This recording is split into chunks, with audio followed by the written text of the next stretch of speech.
We only saw the side of someone's face yesterday, so we wanted to make sure that you could see everyone this morning. So welcome each of you to the stage. It's wonderful to be here with you. We're going to start off with a question about the faith, and specifically about the faith of the youth. How do you know that your congregation cares for the faith of the youth? Well, I know my congregation cares about our faith at my church. It's because they spend their hard-earned money on us. They invest in us. They send us to places to strengthen our faith. So one of the places that we always go, we always have the opportunity to go every summer, is Lutheridge. And I know my brother, he loves Lutheridge. That's the place where he can open up and he can, be himself. Another place that I had the opportunity to go with my sister is Tech. Tech is Teens Encounter Christ. And that was more, Lutheridge is you get to go there, have fun, and you live through God during that week. Tech is where you're isolated kind of from the world, and you get to, really focus on your purpose and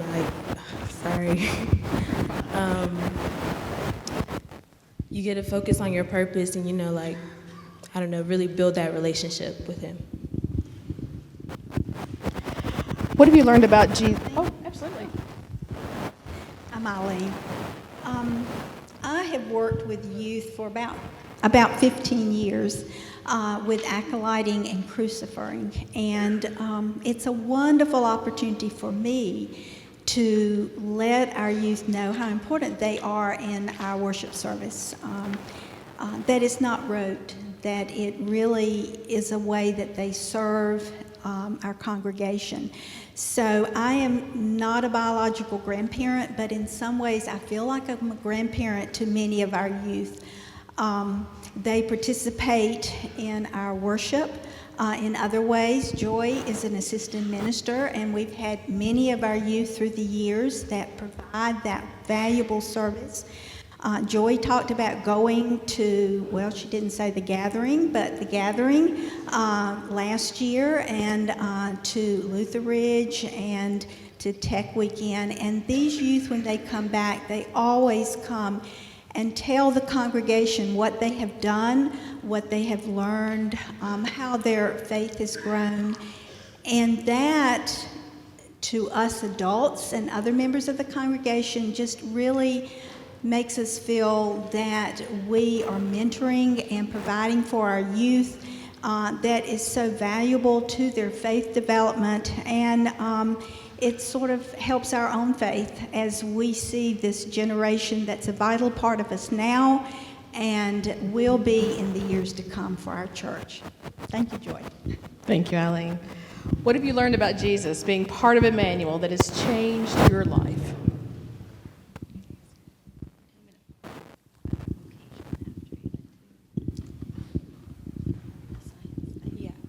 So last summer, and also this summer, I attended a faith science and ethics academy in Minnesota at Gustavus College. And one of the things we talked about was our vocation. And basically I learned how you can live through God and also do what you're meant to do while also, getting through life. I don't know, I forgot the question, I'm sorry. You are fine. You're absolutely fine. So yeah, Jesus, what did I learn about Jesus? Jesus, I'm sorry. Basically, Jesus, all of us have a purpose, and he wants us to do, what we want to do, but he also wants us to do it the right way while also, serving others. And also from, Emmanuel, I learned that, I don't know.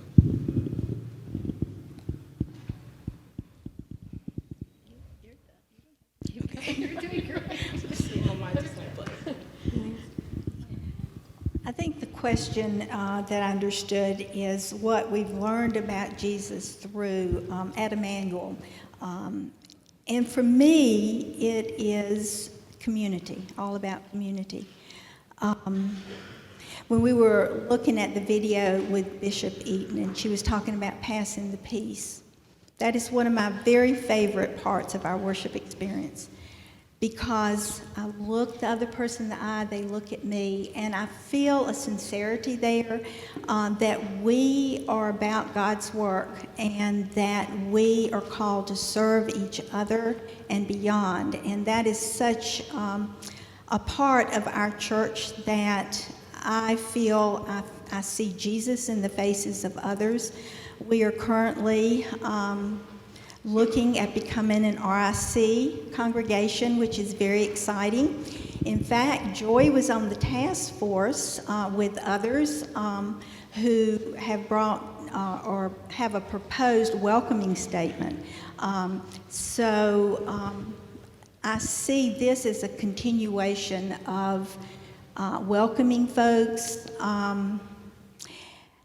I see it in service this past year. We did the Backpack Beginnings program. In the fall, we try to do some kind of God's work our hands and when we have our rally day, and that was what we did this past fall.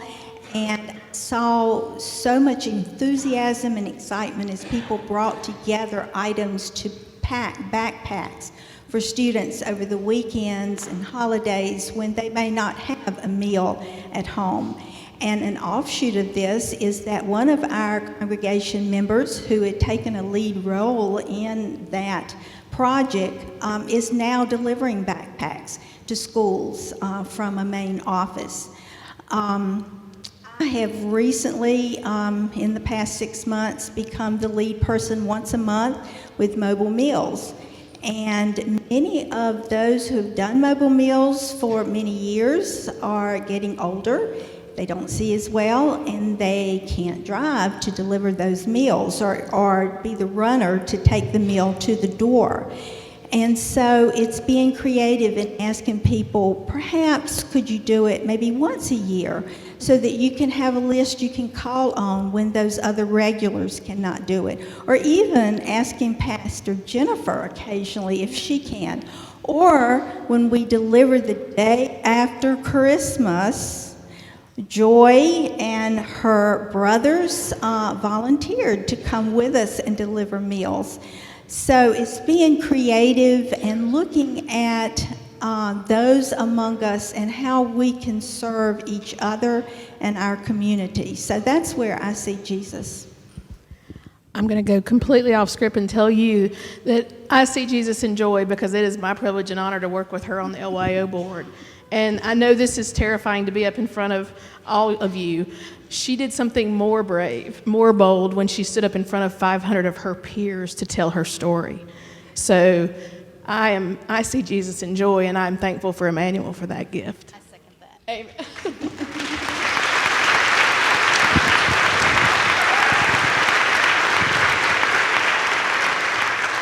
So our next question is, what faith practices have helped you grow more deeply in your relationship and in your faith this past year? Well, we were talking about some of these ideas and things that have happened at Emmanuel, and one of the faith practices that had to shift in our congregation was Vacation Bible School. One year, maybe it's 4 years ago now, one year we had 25 volunteers ready, we had stations, we had crafts, we had everything ready, and we had 4 kids. I don't know if you resemble that remark, but we had also, and we had gone into our community and we had put flyers in laundromats and at Sheets, the places that are right near our congregation. None of those people came, and so we had to punt. We changed something right at the last minute, which ended up, of course, thanks to the Spirit, much more beautiful than what we had planned. But then we sat as our nurturing ministry team and said, this woman named Pat said, you know, the church is changing, maybe VBS is changing too. And I thought, Yes, preach. And so we have changed from that 1 week in the summer where you have 5 days in a row and your volunteers are really tired, to say it politely, by the end of that week. We've changed to the first year we changed to 5 Wednesdays. We had 5 Wednesdays in July that year, and so we have decided on Wednesdays of Wonder, and it's intergenerational, and we have kids from 3 up to people in their 90s come, and we had Bishop Smith there one time and Wendy, and they acted out things with us, and we have a ball, we share a meal, and we study scripture, and we do art, like stuff that's messy, stuff that's expensive to buy, supplies, things that our kids aren't getting to do in school anymore, and those of us who aren't in school anymore really haven't done in a long time because it's a mess and it's expensive and I don't really know if I'm good at it and all that. So we have really attended to that. And so we worship about 80 on a Sunday, and we have 40 people on a Wednesday night in the middle of the summer who come, all ages, to worship and eat and study and play together. And it's been, it's not 4, right? It's not 4 kids. It's 40 people attending to this kind of nurturing of our faith and each other and our relationships. And so Spirit shifted it for us, and it's been way, way, way better.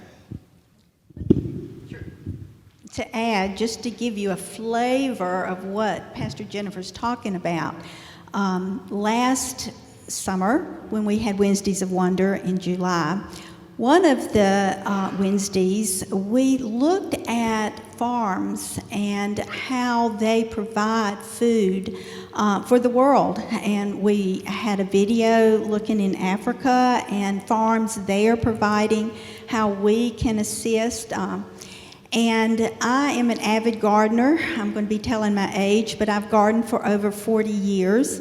So my husband's a photographer, and he takes lots of pictures. So I had many, many pictures to share with the attendees, just to share with them what goes into gardening, farming, the planning, the what's needed to help plants grow, how you're subject to weather conditions that can change things, how you have to be flexible.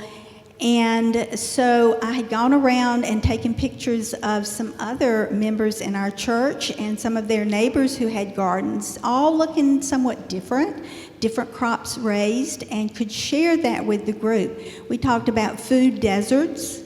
We talked about community gardens to help feed community members. And so it mushroomed from that. My daughter works at Old Salem, a Living History Museum in Winston-Salem, and she is privy to a lot of knowledge about how to do many different things. She made butter. She did not make it. She shared with the group how to do that, and they shook jars and made butter. One of our members had baked bread, fresh bread, and so with the butter and the bread and fresh, well, I won't say fresh, preserves that I had put up, people could talk about what the subject matter of the Wednesdays of Wonder that night was, and just fellowship with each other and enjoy good bread and butter and preserves. So that was a way that we brought a message to the group, but did it in a creative way. I know. That same evening, Joy's mom also had a garden, and Joy's mother was born and was raised in Sudan, and so she was sharing about how she grows corn, but she said Americans pick their corn too soon. They waste a bunch of it, right? And so she was sharing about that, and we got this whole multi-ethnic sort of conversation around gardening and food and harvesting and stuff that we had not planned. Of course, Spirit had business for us to attend to. And so we call it Wednesdays of Wonder because we wonder in 2 ways. We wonder at the gifts from God. So maybe one night we're wondering at the gift of Scripture, that the gift that is through the generations and for us. But then we also wonder a question, like, how do Lutherans serve, or some sort of question that we're wondering. And so this intergenerational thing, and then when you start asking people, what do you do? And oh, I garden, or whatever, and then it builds from there. And it's any age can shake butter and eat jelly and listen and know about gardens and food, and so it works great. So as congregations think about how to be creative in engaging the community, how have you felt the Spirit call you outside the box in that area? Do you have one?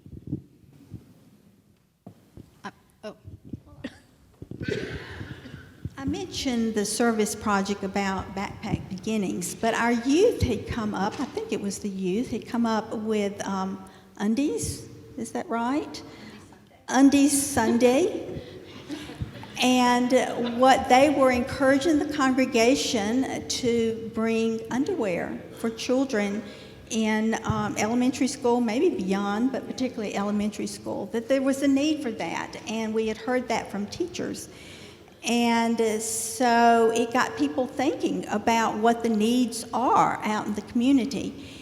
And we publicized, or it was publicized in our bulletin, about the need for tutors. Of those in the community had time to give maybe just 1 hour a week.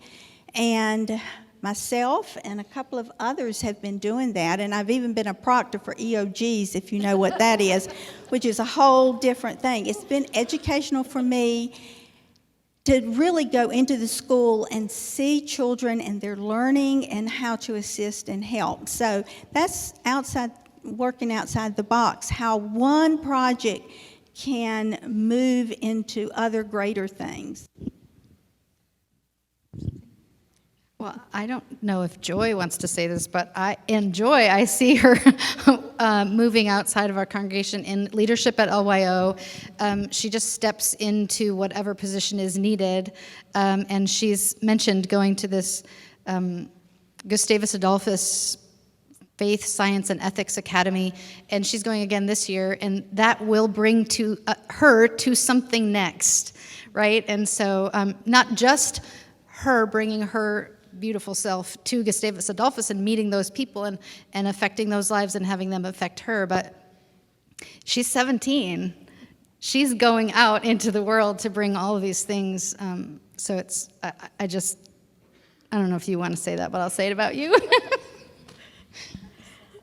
Okay. At Emmanuel, we have been very, very fortunate to have a richness of diversity, I think. And some years back, if any of you probably remember Pastor Sue Gamblin and Tim Gamblin, and we welcomed a Sudanese community of folks, families, children, and they're still a part of us. And what I want to tell you is that you hear so much about citizenship and how to get citizenship. It is not an easy thing to do at all. And some of these families have been working toward their citizenship. They've had their green card, but they've had to learn so much about civics that we as American citizens born here don't even know, because I've helped some of them go through what they're going to be tested on. So it's been an eye-opener for me and for others who've been involved in helping these individuals take the test and become citizens and actually attend the citizenship ceremony in Charlotte, which has been quite moving. And I say all of this because I think as we learn from each other about the difficulties that we go through, we become more sympathetic and understanding of each other, and that just broadens our service to each other.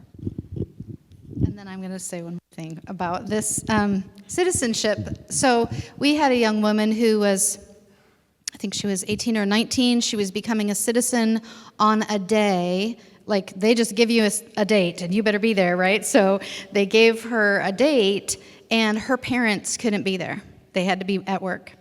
And so Akon said, we kind of started to say, well, who can go with her? And Eileen and Pete, her husband Pete, and myself, and Chol. Was Chol there? So Chol is the younger brother of the young woman who was becoming a citizen. And we came in to the metal detectors and all that, and we were next, but they were taking families one at a time. And so Akon was in front, and she presented her paper for the day that had her reservation or whatever. And the man said, well, I'm just taking families one at a time. And there's this two very tall, thin, very dark-skinned kids, and some middle-aged or so not dark-skinned people. And he just assumed we weren't a family. And she said, oh, yeah, that's my family. And we walked through the door, and we got our metal detector stuff happened, and we went in, and we proceeded on as a family. So it was true.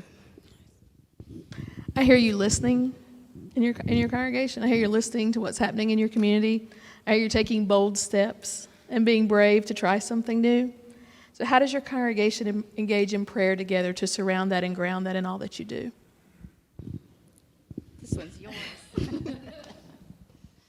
Well, probably none of you are like this, but praying, I've always felt like I could pray privately, but publicly or among others is a very difficult thing, I think, for many of us.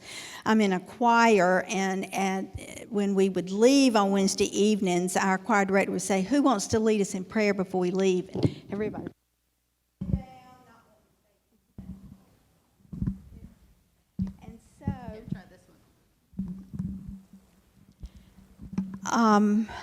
About a year and a half ago, I joined with some prayer sisters, Pastor Jennifer and Pat, a friend, and we meet on Monday mornings. Occasionally there's a conflict, but for the most part we'll meet. We have prayer requests that the congregation has given. It may be congregation members, it may be family, it may be crises in our nation or disasters in a part of the world.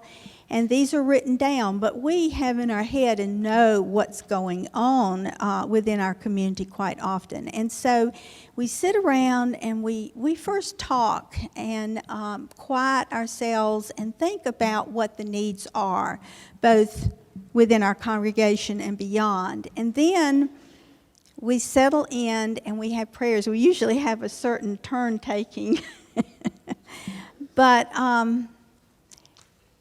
it has been a wonderful experience for me. I feel connected with my sisters, and I feel connected more with the congregation, just thinking about the needs and really